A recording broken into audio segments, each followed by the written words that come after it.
કામ આગળ કર્યું છે ત્યાં બધે જઈ જઈ મીડિયામાં આપવાનું છે, બરાબર, બધી જગ્યાએ.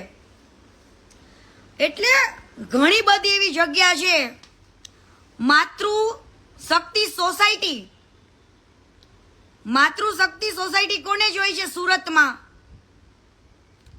ઈ માતૃશક્તિ સોસાયટીઓમાં પણ 4 જગ્યાએથી, અલગ અલગ જગ્યાએથી, જે નામ હું તમને પછી કહીશ, હું રૂબરૂ જઈશ, પણ આપણી પાસે એકદમ ક્લિયર ટચ પ્રૂફ હોય ને તો જ બોલતા હોય કે માતૃશક્તિ સોસાયટી સુરતમાં 4 જગ્યાએથી, અલગ અલગ જગ્યાઓ થઈને રૂપિયા 10 લાખનો તોડ થયો છે. આ પાયલ સાકરિયાને તમે પૂછો કે શું કામ એને પેલા દબાણ ઊભું કરવું પડે છે અને પછી દબાણ હટાવીને મનમેળ કરીને પૈસા શું કામ લઈ લે છે? કેમ ભાઈ, સરકાર તારા બાપની છે? હે તો આટલો વટ જમાવેશ?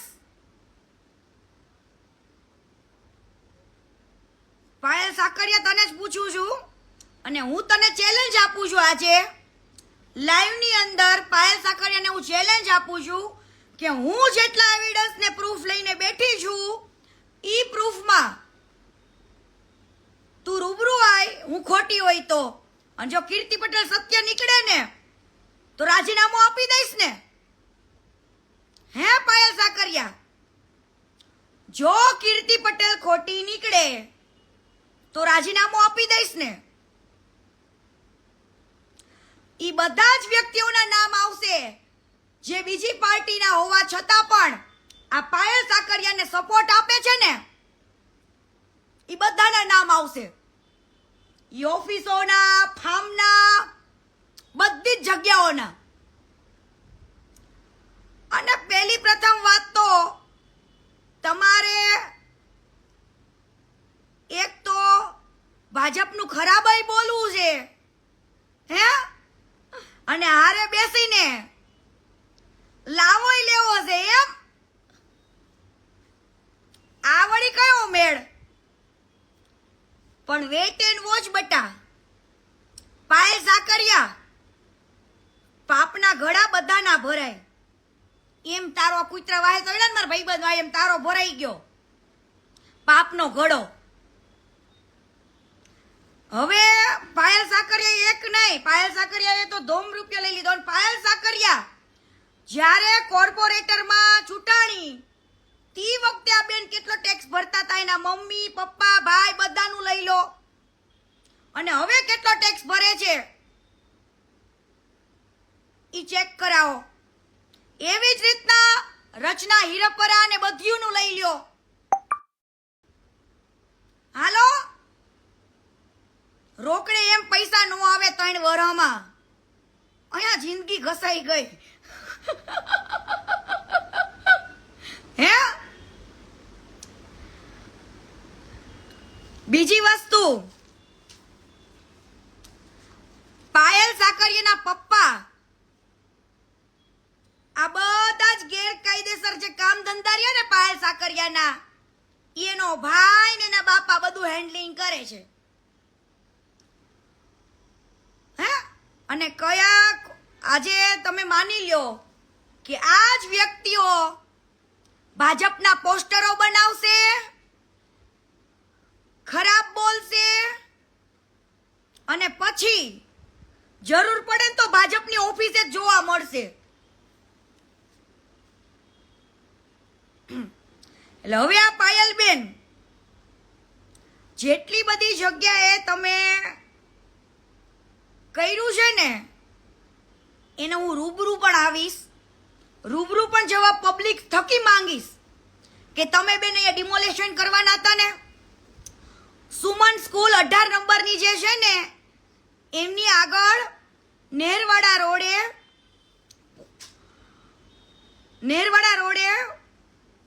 ત્યાં પતરાનો શેડ હતો. સુમન સ્કૂલ 18 નંબરની જે છે ને ત્યાં આગળ એક પતરાવાળો શેડ હતો. પેલા પાયલ સાકરિયાએ ત્યાં કણે દબાણ ઊભું કર્યું અને પછી ₹3 લાખ તોડ કર્યો અને પતરાના શેડનું કામ આગળ વધવા દીધું. ઈ પતરાના શેડે પણ કીર્તિ પટેલ આવશે. બરાબર. અને આજે પાયલ સાકરિયાને અને એની ખોટી ટીમના પાર્ટનરોને, તોડ પાણીના પાર્ટનરોને મારી ચેલેન્જ છે કે હું જેટલા પુરાવા લઈને બેઠી છું એ પુરાવા મારા સત્ય નીકળે તો તમે બધા રાજીનામું દેશો કે નહીં દો? ઈ બોલો. આજે આ લાઈવ મારું ચેલેન્જ વાળું લાઈવ છે કે આપણે ચેલેન્જ આપવાની છે કે અમે આની અંદર જનતા થકી તમે જેટલી જગ્યાએ દબાણ ઊભા કર્યા હતા ઈ દબાણો બધા ક્યાં ગયા? તમે જે પબ્લિકોને આશ્વાસન આપતા હતા, ઉમીદો આપતા હતા, ઈ બધી ઉમીદો ક્યાં ગઈ? કેમ રાતોરાત ઈ દબાણો હટી જાય છે? કેમ ઈ રાતોરાત જે ઇનલીગલી કા બાંધકામ થતું હોય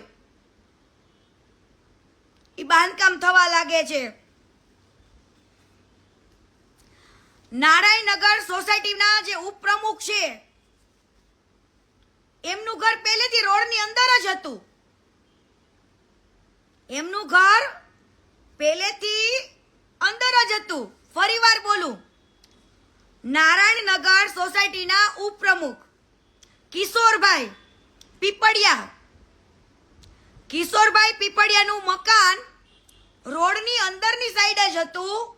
છતાં પણ ત્યાં આગળ આ પાયલ સાકરિયાએ અને એના પેલા શું કહેવાય એને મિલી ભગતો બધા થઈને દબાણ ઊભું કરે ખોટે ખોટું અને પછી ત્યાં આગળ દબાણ ઊભું કરીને ખંડણી માંગી પણ એમાં મેળ ન આવ્યો એટલે કિશોરભાઈને ત્યાં ડિમોલેશન કર્યું અને ત્યારબાદ રોડ હજુ ત્યાં રોડ બનાવ્યો પણ નહીં, ડિમોલેશન કરીને પણ. વાહ પાયલ સાકરિયા વાહ. હે કિશોરભાઈ પીપળિયાનું મકાન રોડની અંદર હતું, દબાણ ઊભું કરીને પૈસા માંગ્યા, પૈસા ના આપ્યા એટલે ડિમોલેશન કર્યું. કેમ? જબરી તમારી દાદાગીરી છે. હે તો હું જાહેર જનતાને ને પબ્લિકને એક જ વસ્તુ કહું છું કે આ પાયલ સાકરિયાને બધા પકડો, એના જે ગ્રુપના બધા રહ્યા ને બીજા બધા એને પકડો અને એક જ શબ્દ પૂછો કે તમે બેન પેલા સોસાયટી વાળાને ચડાવીને આવી રીતે અમારા થકી અરજીઓ કરાવડાવો છો, દબાણ કરાવો છો, પણ અત્યાર સુધીનો એક પણ રેકોર્ડ એવો નથી કે તમે કામ કર્યું હોય એવું. હા, ખાલી ગટરના ઢાંકણા બદલ્યા છે. શું કર્યું? ફક્ત ગટરોના ઢાંકણા નવા નાખે ને એટલે બેન ફોટો મૂકે, ફલાણી જગ્યાએ મેં ગટરનું ઢાંકણું નવું નાખ્યું, સીતાનગરમાં ગટરનું નવું